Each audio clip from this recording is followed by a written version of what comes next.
8 years on, do you see any changes in the Indian conditions that led to Gauri's murder? What are the conditions that led to her murder?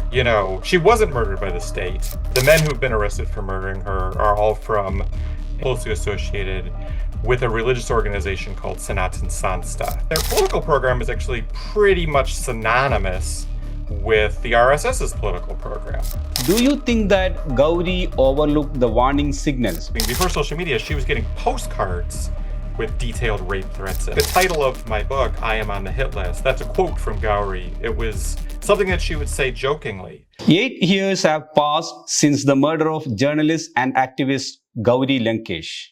On September 5, 2017, assailants on a motorcycle shot her multiple times outside her home in Rajarajeshwari Nagar, Bangalore. At the time, Gauri was the editor of her weekly Kannada newspaper, Gauri Lankesh Patrige, known for its sharp criticism of right-wing politics. While her killing received wide media coverage, American writer Rollo Romig has gone further, chronicling her life, work, and death in his acclaimed book, I Am on the Hitlist, a finalist for this year's Pulitzer Prize in General Nonfiction. Joining us now from New York is Rollo Romig.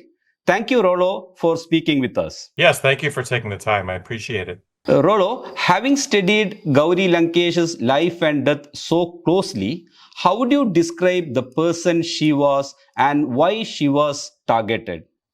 Yeah, I really think that Gauri Lankesh was an extraordinary person. She was a journalist, of course, and increasingly an activist. In fact, by the end of her life, she described herself as an activist journalist with the word activist first. But that was a very long evolution to get her to that point.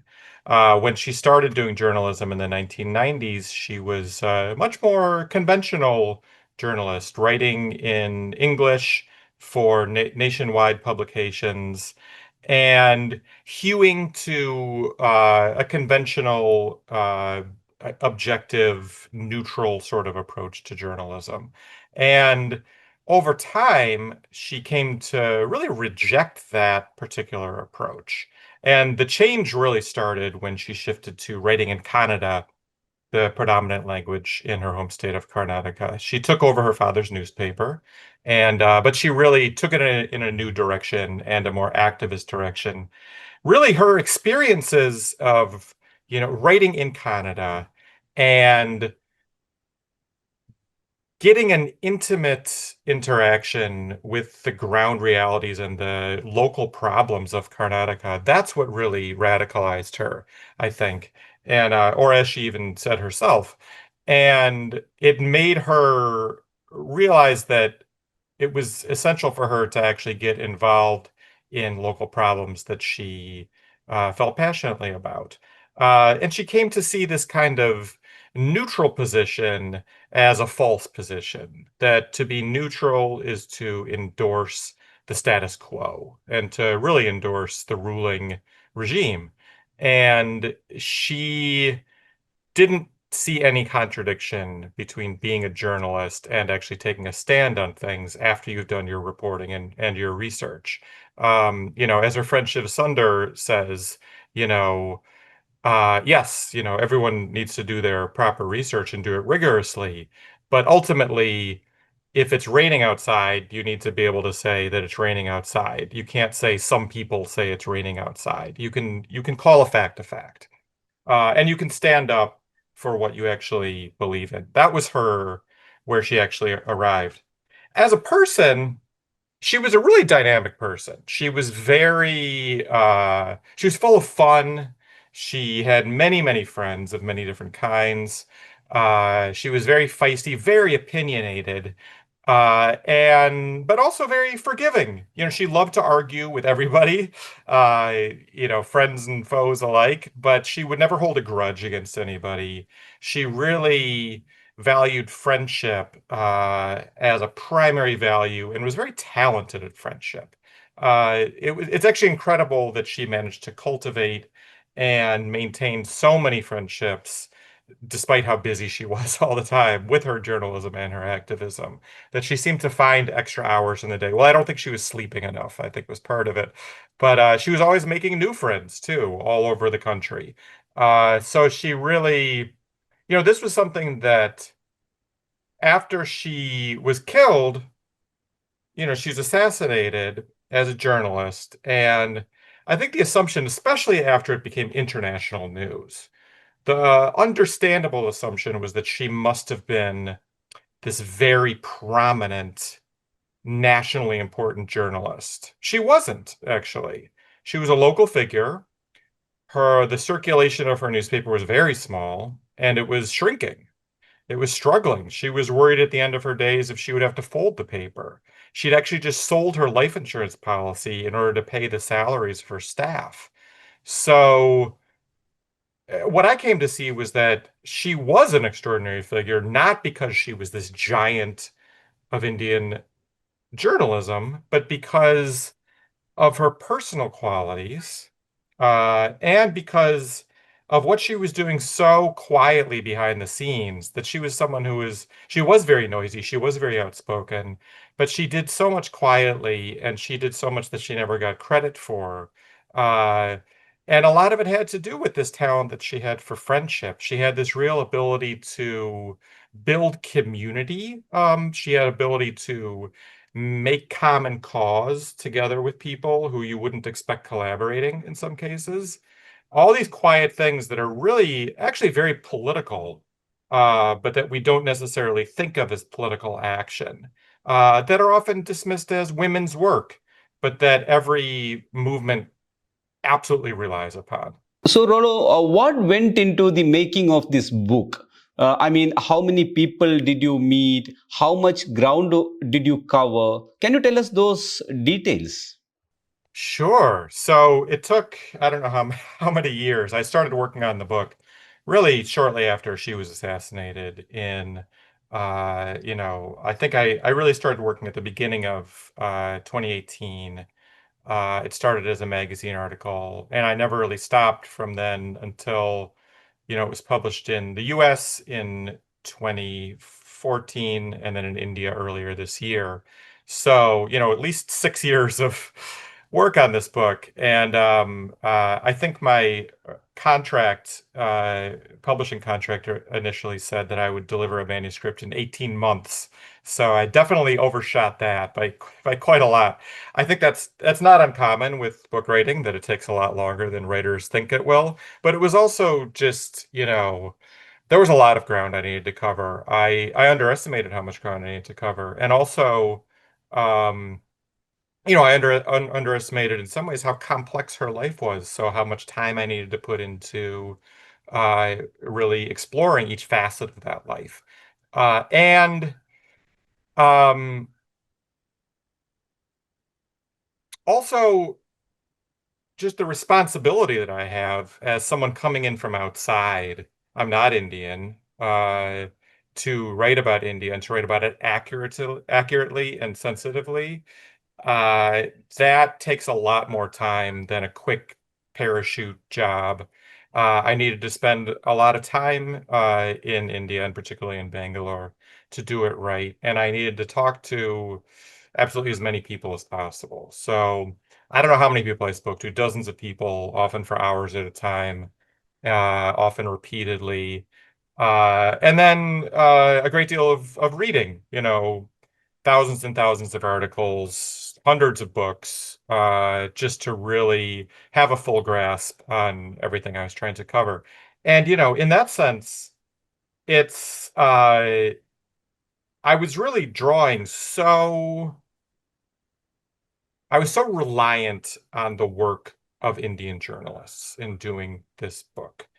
I could not have come in as an outsider and written even a sentence of this book if it weren't for the foundation that were laid by Indian journalists uh, who are working under much more challenging circumstances than I am. It's comparatively very easy for me to come in and out of India and to do this work. Indian journalists working within India are working under much greater threat, much greater constraints. And so I really, it's in some ways I feel awkward about the fact that my book just has my name on the cover. It was a deeply collaborative process, not just in everything that I read, but in all the journalists who just spent a lot of time with me and shared so much information with me directly, so that I could do what I did. It's a deeply collaborative process, and in many ways, I view the book as being a an opportunity for me to spread the word about what Indian journalists are doing. And that's what, what I would love for people to take away from it is to be impressed less with anything that I did, but more impressed with what Indian journalists are doing under very difficult circumstances. Rollo, 8 years on, do you see any changes in the Indian conditions that led to Gauri's murder? That's a good question. And I think, first we need to contextualize like what are the conditions that led to her murder? She wasn't murdered by the state. There was fear among some of her friends and colleagues that that was the case beforehand. There isn't evidence that the state had a direct hand in her murder. She was, the men who've been arrested for murdering her are all from a fringe right-wing group.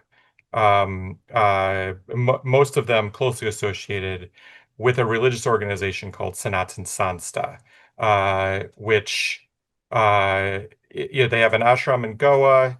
They're mostly a regional organization. They have some pretty extreme political views that they're putting forward through their religious program. And yeah, most of the men who killed her are involved with this group. It's often described as a fringe group. Um, but their political program is actually pretty much synonymous with the RSS's political program. And so in that sense, their program is not really fringe at all.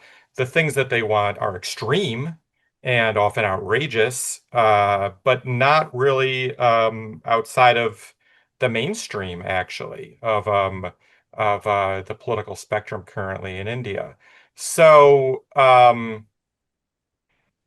you know, there's been such a shift over the past 10 years of what is politically acceptable in India that it's almost easy to forget how much things have changed. Day-to-day life on the streets can feel in many ways mostly the same as it did 10 years ago.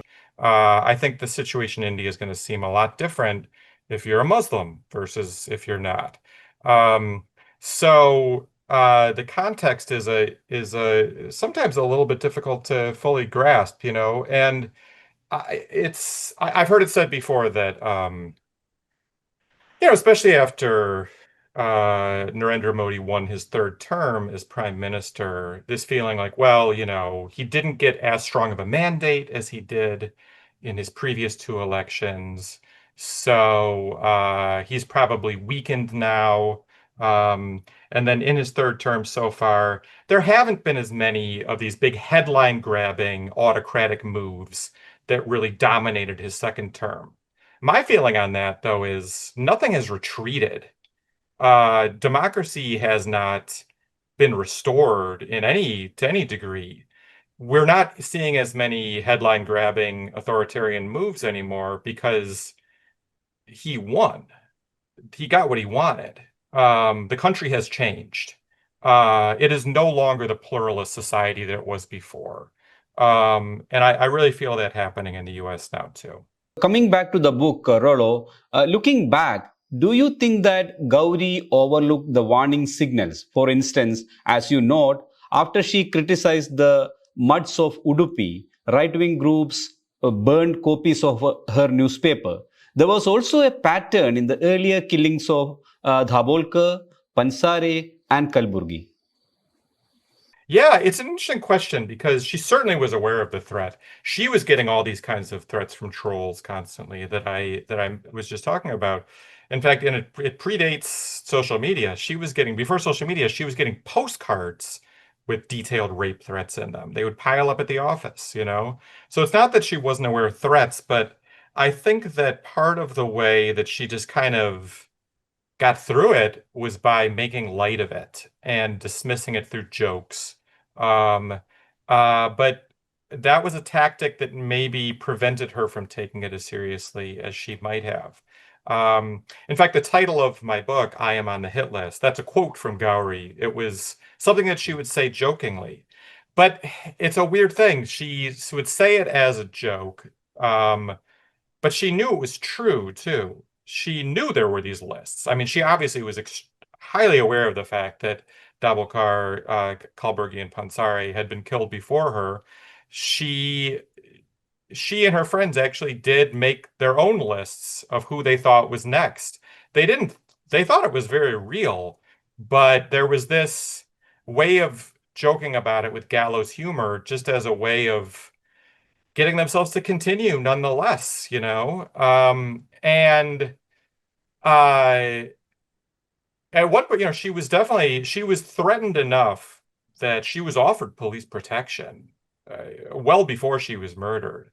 And she absolutely rejected it out of hand because she said, this is impossible. I can't be a journalist and an activist and have a policeman following me around everywhere I go to interview people. Like that just doesn't, that's just a complete non-starter. Not to mention the fact that she needs to be able to report critically on the police in her own newspaper. And so I think it also speaks to that the solutions that we have are really inadequate for protecting journalists. Like, what else do we have? Police protection works. I there are plenty of writers who do have police protection. I'm not aware of any examples of a writer getting assassinated despite having police protection. But you pay a heavy price for taking on that police protection. It really circumscribes your life. And she understandably was not willing to do that. So is there an alternative? Are there other approaches to protecting journalists that don't require assigning an armed policeman to you? There's got to be a better way. Yeah, yeah. So again, coming back to the trial has yet to conclude. Of the 18 accused, 17 are out on bail and one remains absconding. Did you expect such delays given your interactions with investigators like BK Singh and MN Anuched of the Special Investigation Team? I certainly expected delays given how typical it is of the Indian justice system. It's very unusual for trials to go faster than this. This is the typical trial speed. The arrests mostly happened of those 17 men mostly happened in 2018. So we're talking 7 years ago. And the trial didn't begin until 4 years after that, until 2022. And now it's been going on for 3 years with no end in sight. This is typical. People fight cases for decades. It's not justice because, as the saying goes, justice delayed is justice denied. Um, and yeah, these guys had been in prison for 5, 6 years, depending on when they were arrested. And, you know, um, it's it's a very bad omen for how the case is going to go that all of them are free now. But you also can't blame them for petitioning for bail because it's unjust to keep someone in jail awaiting trial for that long. In many cases in India, under trials, stay in jail awaiting trial for longer than the maximum sentence of the crime for which they were convicted, uh, or the crime for which they were accused, not convicted, because we're talking under trials here. So that is, it's a surreal, absurd, and unacceptable system that's completely broken. So this is the norm. I did think that in this case it would go faster because it was such a high-profile case. Um, there was, after Gauri was murdered, there was a lot of understandable cynicism among her friends and colleagues and admirers about how the police investigation would go because it had gone so badly for the three previous murders in the pattern. Those investigations into the murders of Tabokar, Pansari, and Kalburgi were just disasters. They didn't lead anywhere. They were highly compromised and incompetent. And so it it was just assumed after she was killed, this is going to go the same way. Unexpectedly, it was actually a very scrupulous investigation that uncovered a lot of details that actually aided those three previous investigations, and those have actually been resuscitated as a result of the excellent work that the special investigation team did in Gauri's case. Unfortunately, it stopped short. It doesn't seem to have captured the true masterminds of the conspiracy, but it does seem to have at least captured the right implementers of the conspiracy. Although, as we know, no one's been convicted yet. Yeah. Um, so it's interesting that, like, despite how, even, Siddharamaiah, the chief minister, has said repeatedly over years, we will fast track this case. You'd think that if anyone had power to do so, it would be him, but it still hasn't happened. Um, and there's so many ways in the Indian justice system to stall and derail a case. And the lawyers for the accused know all the tricks, and they've been using all of them very effectively. And so it's anybody's guess when this trial will end. Yeah, correct. So again, Rollo, you write that Girish Karnad and K.S. Bhagavan were unfazed about being on the same hit list. Police also told Gauri's sister Kavita that her murder prevented further killings. Do you subscribe to this police claim? Oh, yes, absolutely. Well, it's interesting.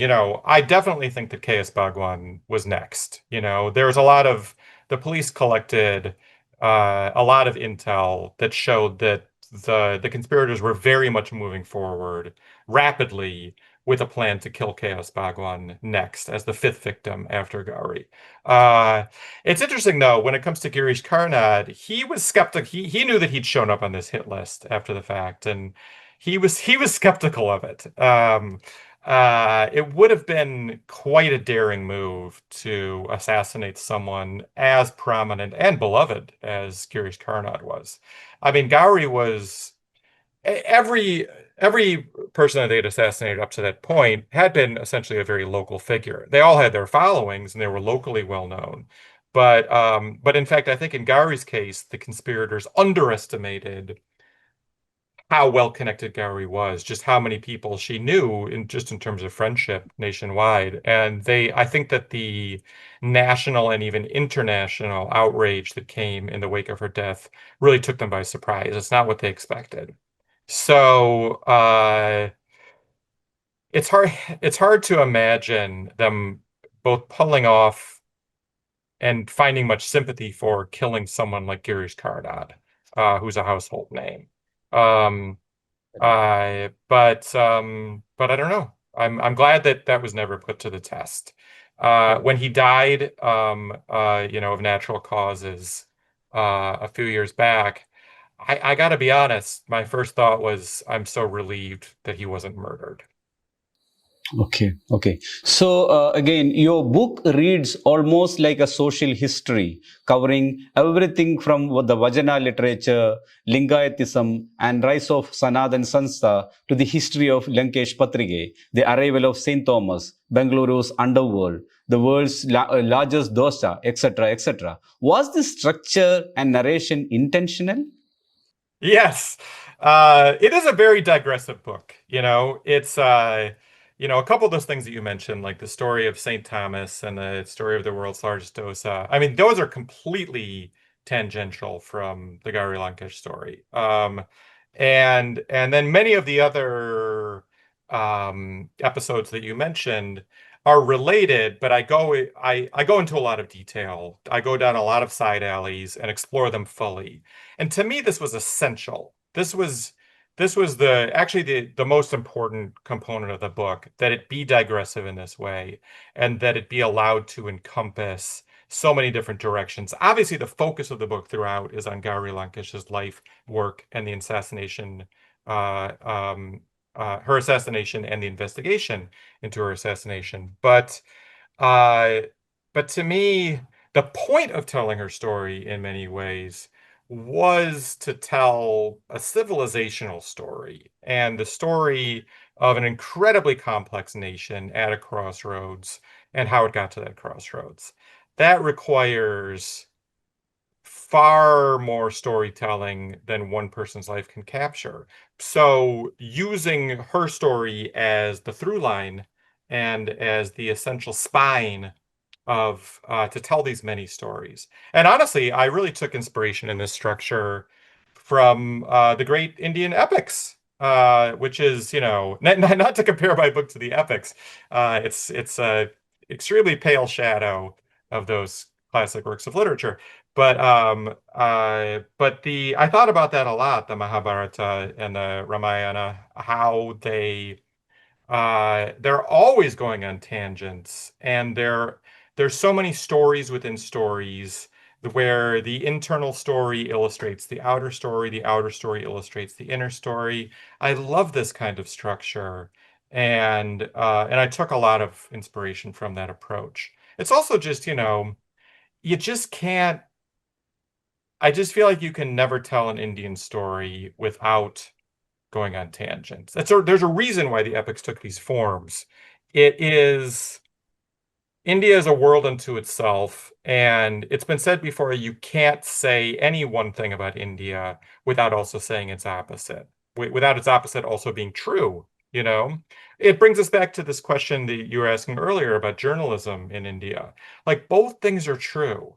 Journalism is highly suppressed, under deep threat, deeply compromised, and in some ways is flourishing and is one of the biggest journalistic cultures in the world.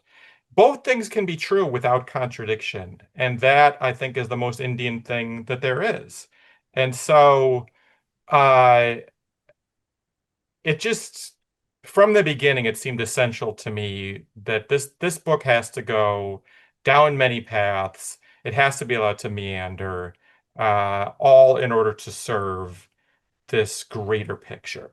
You have written extensively on South India, including your 2014 piece, A Masala Dosa to Die For, on Saravana Bhavan and its founder, P. Rajagopal. What draws you to this region? Well, really, I came to it by marriage. My wife was born and raised in Kerala. I met her here in the U.S., but she moved here for graduate school, so she'd been in India her whole life up till then. And yeah, I started coming to India on family visits right around the time I was just getting started in my freelance journalism career. And the two things coincide in such a way where, as soon as I started visiting South India, I thought, well, there's so many stories here that I'd love to tell. And this feeling also that, there's so many stories I wanted to tell specifically, for the American publications that I was writing for. Because one thing that immediately fascinated and also frustrated me about the American approach to doing journalism in India is that, you tend to have a bureau based in New Delhi, and the journalists live there, and they use that as their base, not just for India, but all of South Asia. And just for practical reasons, they tend, unless they really have to, they tend not to travel that far outside of New Delhi. When they're doing regional stories within India, they're often in the neighboring states in the north. Um, and as a result, and just because that's also the seat of government, there's such a bias in what Americans know about India. That's really what they think they know about India is really North India, almost exclusively. Taj Mahal, the Ganga, New Delhi, you name it. It's all these, the Hindi language, all these things that are thought of as being quintessentially Indian to foreigners are really almost always exclusively North Indian. And so I really focused almost entirely in South India, just because I thought, I want to get the word out that this is actually a much more diverse place than Americans realize, and that you've got, it's really more like a continent than a country. You've got so many different nations within it, so many different languages, so many different cultures, so many different cinemas, cuisines, everything. And that, there's a weird thing that because South India And South India itself is incredibly diverse. Each of the South Indian states is very distinct from the others. And but because South India is kind of tucked away at the bottom of this enormous country, Americans know less about South India than they know about Spain, because Spain just happens to be an independent country. So I just felt like I really want to get the word out about this really special place in the world and tell some stories from there. So, finally, how do you assess the safety of journalists today in India and globally? I'm really worried about it. There is, the authoritarian impulse is a global movement. We're dealing with it here, you're dealing with it there. Many other countries are seem to be on the verge of electing authoritarian governments. It seems like just a matter of time. Um, and it's far from the only threat to journalism. The business models have all collapsed. Billionaires are doing their own job of compromising publications. You've got in the US, Jeff Bezos bought the Washington Post. He seems to be systematically undermining it ever since he took it over. It's already just a shadow of what it was. I have to just presume that was the intention. Um, but even without billionaires directly interfering with publications, just the internet itself has caused all the business models of journalism to fall apart, which has only been compounded by the advent and mass adoption of AI. Because now, for example, when you Google something, you used to get as major parts of your search results, news articles. They're still there, but they're buried under AI summaries. And most people, I think, are just reading the AI summaries. They're no longer clicking through to the news articles. So that's another huge blow to the business model of journalism. And then, I mean, there's so many ways in which AI is a threat to journalism, not least in just undermining the very idea of what is a verifiable fact. Deepfakes are now so good and so prevalent that we could never totally trust a photograph. It was always a good idea ever since the advent of photography to question any photograph. But now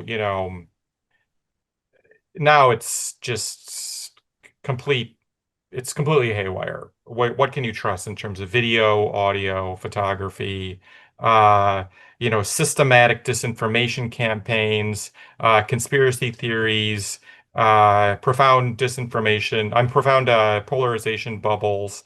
It's really overwhelming how many threats there are to journalism and how hard it is to practice journalism effectively and even be listened to as a journalist. Journalists have been so vilified. But I say all that, this long list, which I could continue the list, but I'm actually weirdly kind of optimistic about journalism right now because despite all these problems, and even to some extent because of these problems, I think that there's more of an appetite for good, scrupulous journalism than ever before. People want to be informed, okay? People want the news. And they don't want just the news. They want analysis. They want long form reporting. They want to understand the world around them. It's harder and harder to get access to the good stuff. But I don't think that appetite is going away. I think that we're going through a very challenging moment for the business. But I think some new models are being formed, and in some ways, that's a really good thing. One thing that's rising to kind of replace these journalistic institutions that are collapsing are these new models like Substack journalism, this journalism done by newsletter, where one or maybe a small team of independent journalists are publishing their own publication that comes to your inbox. And some of these have been incredibly successful. And they have the great benefit of being truly independent. And so they don't have to go through all the political vetting and all the political pressure that comes to a newsroom. They don't have to toe the party line of the publisher or the owner. They can really speak freely. And so a lot of this new journalism that's coming in the form of newsletters is absolutely refreshing. They're developing new forms. It's not these same templates where this kind of article is this length, this is this length. They're inventing new ways of doing things, new ways of writing. I find it actually really exciting. And I'm nervous. I hope it goes faster because we're the profession is under so much threat. But I think that's just one example of ways in which, although the old business models are collapsing, there absolutely are new models being experimented with in very imaginative ways, and that are finding success. So so I actually really am optimistic in the long run. We're just going through a rough period. Definitely. Thank you, Rollo Romig, for your time and sharing your insights into your book and Gauri Lankesh's murder. Thank you so much. Thank you so much for having me. It was really nice to talk with you.